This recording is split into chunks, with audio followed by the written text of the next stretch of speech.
So Bitcoin fell 15% on Thursday. Of course, we've had several months of basically low volatility to no volatility. In fact, Bitcoin's volatility hit a record low just last week. Now, of course, it's always very calm before the storm. And finally, the volatility that we've all been waiting for has made itself known in the form of a massive, massive fall. So what actually caused this? Well, while it's difficult to actually pinpoint one single cause, there are a confluence of factors that led to and exacerbated this fall. And there are a variety of factors that will, in all likelihood, macro and otherwise, make this fall continue. And it won't just be a one-day thing, but rather a reversal as investors pivot to risk off more broadly. And of course, Bitcoin is just another high beta asset in a universe of other assets. So we're going to talk about why Bitcoin puked 15%.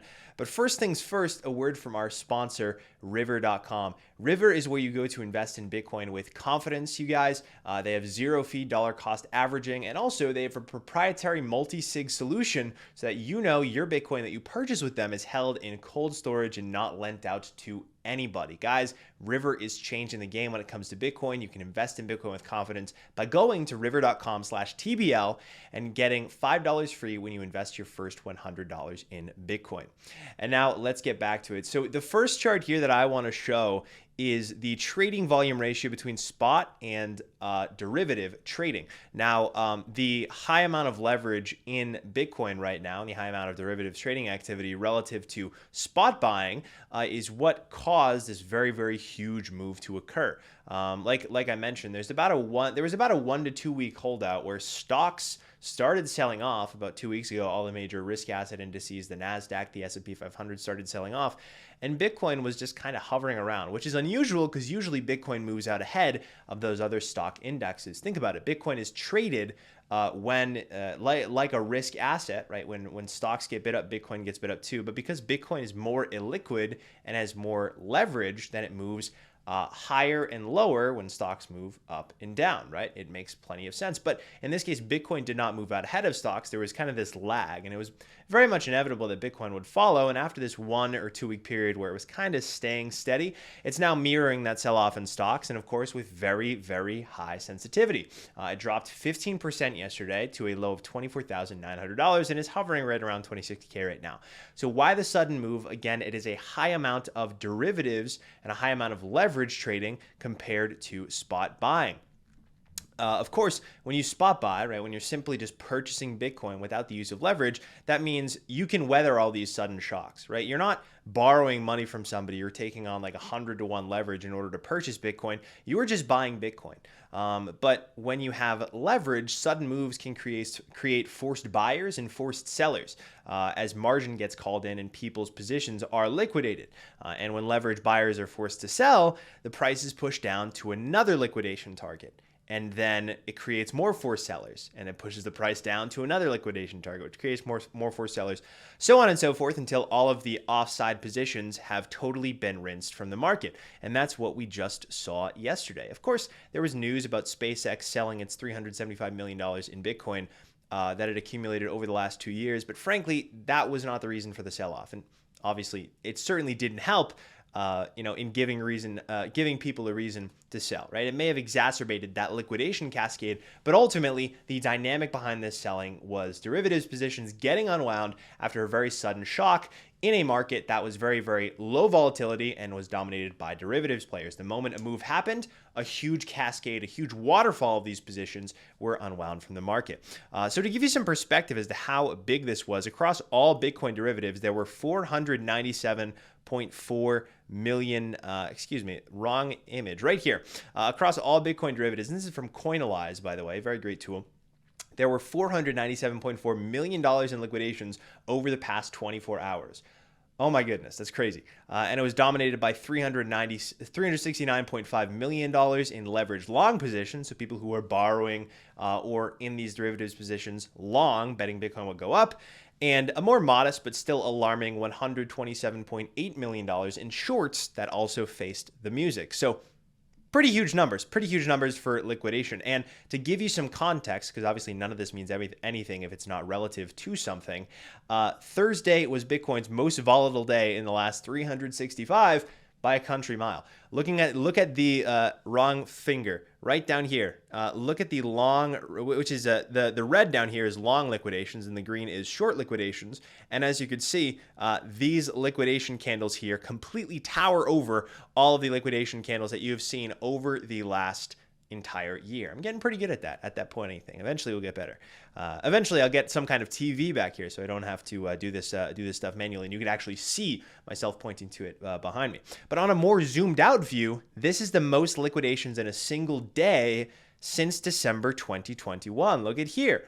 And that's after Bitcoin put in its all-time high. Now, this is way too opaque. You can't see it. But if you want to go to the website yourself, or if you want to pause and zoom in, or go read our Substack at thebitcoinlayer.com, then you could see this chart too. And it shows the exact same thing. The most 24-hour liquidations, the most liquidations in a single day of derivatives positions since Bitcoin put in its all-time high in November 2021, and then this happened in December. So huge. A lot of bad leverage was rinsed from the market. And ultimately, guys, this is healthy. This is very healthy. A market propped up by leverage is ultimately doomed to fail, right? Think about it like building a skyscraper on a sinkhole. These occasional violent unwinds and leverage, they act like a wildfire that clears the underbrush for a healthier, new spot foundation of Bitcoin buying, which is a dynamic that will build a stronger, lasting market, right? Ultimately, these things are healthy. They need to happen from time to time. And I'm happy that it happened now. Now, this isn't a good situation for other more illiquid crypto tokens that fall more when Bitcoin falls, right? We talked about how Bitcoin has high sensitivity to things like the stock market. Crypto is, the lower market cap than Bitcoin, and therefore it has more sensitivity to Bitcoin. And of course, there's far more leverage in these more crypto tokens. And it's even worse for people who are leveraged against them. And it's even worse if you're a corporation that's doing corporate borrowing against that illiquid shitcoin. I'm specifically talking about Binance. Binance is, despite their best efforts to say to the contrary, they are borrowing against their own illiquid shitcoin. And for companies like that, this is kind of Armageddon, right? You cannot survive a sustained bear market in your coin, right? If you are leveraged against it and you're a company. I imagine right now Binance HQ is totally scrambling behind the scenes. And the reason being is because if we take a look at this chart here, the $215 to $220 level on Binance Coin, or BNB, has been staunchly defended over the last several months, since we're talking like April, May, and it's been defended through the years as well. Why is this? Well, chances are, right, the most reasonable explanation is that it's a liquidation target on a large loan that's collateralized with Binance Coin. Right? When you take out a loan, when you go to the bank, you give them collateral. And if the value of your collateral drops too much, you may get margin called. In this case, the value of BNB is extremely important to Binance because chances are, by all accounts, it has a huge loan taken out against BNB. And so it has a huge vested interest in staving off a margin call on that loan. And so what's it doing? It's selling reserves in order to prop it up. What does it have in reserves? It has Bitcoin in reserves, right? Makes a lot of sense. Now, we've talked about this several times in the past if you've watched this YouTube channel or you subscribe to our Substack, but the TLDR is that BNB, Binance Coin, is a native token to Binance. They created it out of thin air. It's essentially a common stock in the company that just isn't registered. Now, CZ, the CEO of Binance, has stated exhaustively that Binance does not have any debt, and that is a totally laughable assertion, right? These guys are the largest crypto exchange in the world. And so a firm does not grow to that size without any leverage. They just don't. Not in the modern era of zero interest rates, and especially not without borrowing against its own common stock. It's just silly. It's a laughable assertion by CZ. Now, Binance, again, what explains this very strange price action through time? They're the only player in town with a vested interest in the price of BNB. Okay, who else would be a mystery buyer of last resort for this totally illiquid shitcoin, right? Zoomed out, you can clearly see how and I can't put my hand in front of it, but you could see all along this dotted line, you could see how staunchly defended Binance Coin has been. Who else is doing that other than Binance, right? The people that created this, that grew their corporation to a massive size, they're defending this, chances are, ostensibly, right? Because they have a loan that's collateralized with BNB. Their liquidation level is that 215 to 220 level, and it's knocking right at that door. And so some of this selling, I have no doubt, is also coming from Binance, who is selling Bitcoin. Now, whether or not right? Whether or not they're selling just their own reserves or their own reserves and customers' Bitcoin is a matter that's up for debate. And if we're being honest, it's probably going to be up for debate in the courts and with all of the securities agencies here in the United States. They're already being sued. Let's be honest. All this shady activity is going to come to light sooner or later. I'm just giving you the data, right? At the end of the day, I'm using my prefrontal cortex. I encourage you all to do the same. What's your source? It's right here. Now we take another quick break to talk about a sponsor for this video, Foundation Devices. I love Foundation Devices, okay? They are my preferred go-to Bitcoin hardware wallet. If you've been on the fence about taking your Bitcoin off of exchanges, dangerous exchanges like Binance, then look no further than Foundation Devices' easy-to-use suite of Bitcoin storage solutions. They have the Envoy, which is a very easy-to-use Bitcoin mobile wallet. You can download it today for free on the iOS App Store or Google Play. Take your coins off exchanges very simply, 2 minutes or less. I highly recommend it.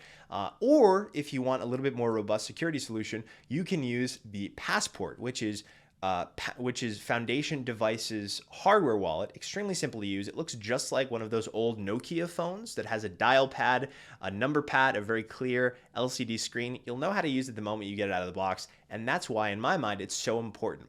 Right? People need devices that they will know how to use. If Bitcoin is going to be something that's held by a lot of people in cold storage, got to be able to give it to grandma and she'll be able to know how to use it immediately without sacrificing on privacy. That's just what the Passport does. So if you're interested, go to foundationdevices.com/TBL for a discount on your Passport or search up Envoy on the App Store or Google Play today. And without further ado, let's get back into it. So ultimately, like a junk corporation, right? Junk borrowers that are more risky. These crypto bucket shops, right? These exchanges, these basically online casinos, they can't sustain positive real interest rates for long. Let's be real. Ultimately, people have been able to borrow at a rate that's negative to the rate of inflation. So in other words, they're just borrowing because money is cheap, not because they have a viable business plan. And they've been completely reliant on that cheap money for years now. But now, if you look here, the 10-year real yield is at 1.92% and climbing, the highest it's been in 14 years. So real money is no longer free, which means that fake money, all this fraud, all this crypto stuff, is no longer viable. So I ask you, right, based on this timeline, what's the next crypto scam to get flush, right? And I certainly wouldn't be surprised if it was a player like Binance. Take a look at here. There have been a long line of payment processors that have dumped Binance. And the latest is Checkout.com. Binance was Checkout.com's largest customer, and they ended the relationship with them, citing money laundering concerns and overly inflated transaction figures.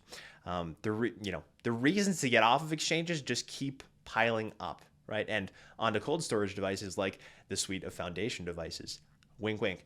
But the reasons to get off exchanges just keep piling up, and ultimately CZ is going to cry FUD until the cows come home, but this is very damning. This continues to be very damning, and ultimately it's not good for Bitcoin, right? Ultimately, Binance being the largest exchange, I want them to be flushed out because there's a lot of fraud, but you got to remember they own a lot of Bitcoin, and in order to prop themselves up and stave themselves off from failure, they're actively selling Bitcoin, their own, and in all likelihood, customers too. And so that's also going to exert downward pressure on Bitcoin's price. Now, in the long term, not just native to Bitcoin, but native to crypto, I put it in quotation marks. Here at TBL, we put it in quotation marks, right? The reason we're called the Bitcoin layer, not the crypto layer, is because crypto is this gaggle of affinity scams, right? Whereas Bitcoin is totally neutral digital money. Now, whether you want to believe it's a pet rock or not, that's fine. But one thing that's totally inarguable is that it's neutral, it's digital, nobody controls it. Whereas the same can't be said for a lot of these VC-funded and highly centralized crypto scams. So that's why I've been putting it in quotation marks in case you are new. But apart from the Bitcoin native stuff, in the long run, right, we're talking several months, quarters, and even years down the line. When it comes to market cycles, where are we? Well, the macro landscape is not supportive of risk assets either. Correlations are shifting to risk off. So stocks are down 5%, and the 10-year yield has reached a 16-year high of 4.3% on Thursday, right? So growth and inflation expectations are extremely high. Stocks are very much down. The Treasury has been issuing hundreds of billions of dollars in bonds that is not going to stop. And with this higher issuance, it pushes yields higher, which incentivizes investors to move away from those riskier equities that aren't yielding as much anymore and into the risk-free suite of these U.S. Treasuries, right? That it keep yielding higher and higher and higher and higher amounts. And it's so these higher yielding U.S. Treasuries and this flood of new debt is sucking capital away from risk assets. And that's a trend that's going to continue well into the rest of this year and into next year. So if yields keep moving higher as the US Treasury flood persists, which is exacerbated by the Fed when it's doing its QT, risk markets become even more dangerous. This is a huge liquidity vacuum. This market-wide liquidity vacuum has been plugged in, and it is actively working its magic as we speak. Moreover, the de-risking can be observed in money market funds. They grew by $40 billion this week to $5.57 trillion, and they've now swelled to 22% the size of the U.S. Treasury market. That just goes to show you from the retail investing public, the people that buy stocks and the people that buy Bitcoin, just how much interest there is in parking your money in a safe and higher yielding investment. Now, U.S. Treasuries aren't safe because of inflation, blah, blah, blah. But the reality is they are still considered globally the risk-free yield. And you see investors flocking to it with $40 billion in inflows, now usurping 22% of the US Treasury market. So capital, again, is flocking out of risky credit, out of risky securities, stocks, the S&P 500, and Bitcoin, and into safer and higher yielding T-bills, right? The market is de-risking, not just the economy, right? But after the 15, 16, 17 months of the Fed having raised rates, people are de-risking with their investments too, right? So now, ultimately this 5.5% interest is simply too good to pass up. You're witnessing this dynamic, just another notch in the belt of de-risking. And ultimately, guys, at the end of the day, one of the ways we view Bitcoin as here is the way that it's traded versus the asset that it is. Of course, being called the Bitcoin layer, we view Bitcoin as its very own monetary network that's actively monetizing. But it's also important to realize what Bitcoin trades like. And at the end of the day, right now, Bitcoin trades like a risk asset. It trades like a mirror of global liquidity, right? And as the world's central banks tighten their money supply in unison and investors de-risk, realistically, barring imminent spot ETF approval, there are no upward catalysts for Bitcoin. And as we've been trumpeting this for several months, but the bucket of risks for Bitcoin and for other risk assets, and ultimately for the economy, let's be real, is unequivocally skewed to the downside. One final disconcerting chart for you here, just to pique your interest, not to scare you or anything like that. Every time that Bitcoin has fallen below its 200-day moving average, it has gone on to fall an average of 20%. And of course, if history rhymes, you can prepare for even further of a Bitcoin dive. But I hope that gave you a little bit more clarity as to why Bitcoin puked 15% and what's ahead in the next several months, given that Bitcoin is just one asset in a universe of others, and how it's very beholden to the macro backdrop, which is worsening over the next several quarters as we teeter closer to an economic recession. If you enjoyed this video, make sure that you subscribe, and of course, make sure that you check out all of our sponsors, both Foundation and River. Right, River.com is the best place where you can buy Bitcoin. They have zero fee DCAing. They have hassle-free Bitcoin mining. You can visit River.com today to get set up, get invested in Bitcoin. They are absolutely changing the game. That's all for today. Make sure to subscribe and hit the notification bell so you get notified every single time we post, and we'll talk to you soon.